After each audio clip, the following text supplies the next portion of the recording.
ഇന്ന് നല്ലതുപോലെ പഴുത്തുപോയ നേന്ത്രക്ക വെച്ച് നമുക്കൊരു സ്നാക്ക് ഉണ്ടാക്കാം. അതിനായിട്ട് ആദ്യം ഒരു പാത്രത്തിൽ നെയ്യ് ഒഴിച്ച് ഗ്രീസ് ചെയ്ത് വെക്കാം. സൈഡിലും എല്ലാം നല്ലപോലെ നെയ്യ് പുരട്ടണം. എന്നിട്ട് മാറ്റി വെക്കാം. ഇതിനായിട്ട് 4 ഏത്തക്കയാണ് ഞാൻ എടുത്തേക്കുന്നത്. ഇതുപോലെ പഴുത്താൽ കുട്ടികളൊന്നും കഴിക്കത്തില്ലല്ലോ. ഇത് നമുക്ക് മിക്സിയിലേക്ക് അരിഞ്ഞിടാം. 4 എണ്ണം അരിഞ്ഞിട്ട് ഇതിലേക്ക് 1 ടീസ്പൂൺ ഏലക്കാപ്പൊടി, ശർക്കര ഞാൻ 1 കപ്പാണ് എടുത്ത് വെച്ചേക്കുന്നത്. മധുരത്തിനനുസരിച്ച് ഇട്ട് കൊടുക്കാം. ആദ്യം കുറച്ച് ശർക്കര ഇട്ടിട്ട് പിന്നെ മധുരം നോക്കിയിട്ട് ഇട്ട് കൊടുക്കാം. ഈ ശർക്കര ഉരുക്കി അരിച്ചു വെച്ചേക്കുന്നതാ. 1 മാസം വരെ ഞാൻ വെച്ചിട്ടുണ്ട്. ഫ്രിഡ്ജിൽ വെക്കണ്ട, പുറത്ത് വെച്ചിരുന്നാൽ മതി. ഇതുവരയ്ക്കും കേടായി പോയിട്ടില്ല. 1 കപ്പ് തേങ്ങ എല്ലാം കൂടി അരച്ചെടുക്കാം.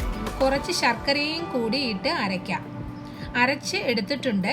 ഇത് ഒരു ബൗളിലേക്ക് ഒഴിക്കാം.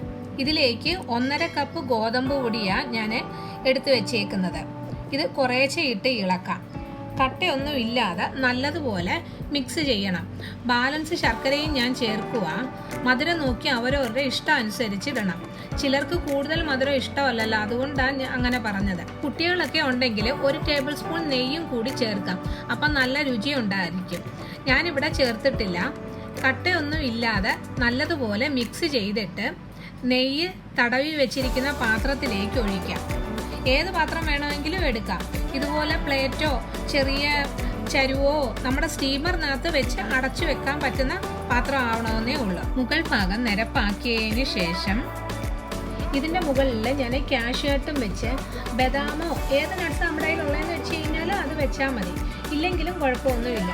ഇത് ആവിയിൽ വേവിച്ചെടുക്കാം. ഇത് 1 പ്രാവശ്യമെങ്കിലും ഉണ്ടാക്കി നോക്കണം കേട്ടോ. 2 ഏത്തക്ക വെച്ച് ഉണ്ടാക്കിയാൽ മതി. ഏത്തക്ക വെച്ചാണ് ഉണ്ടാക്കിയതെന്ന് ആരും പറയത്തില്ല.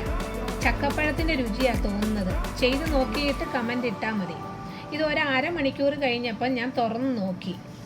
അടപ്പ് തുറക്കുമ്പം വെള്ളം അതിനകത്ത് വീഴാതെ നോക്കണം. വെന്തോന്ന് ഒരു ടൂത്ത് പിക്ക് അല്ലെങ്കിൽ പപ്പടം കുത്തുന്ന കമ്പിയോ ഉപയോഗിച്ച് കുത്തി നോക്കാം. ഒന്നുകൂടി വേവാനുണ്ട്.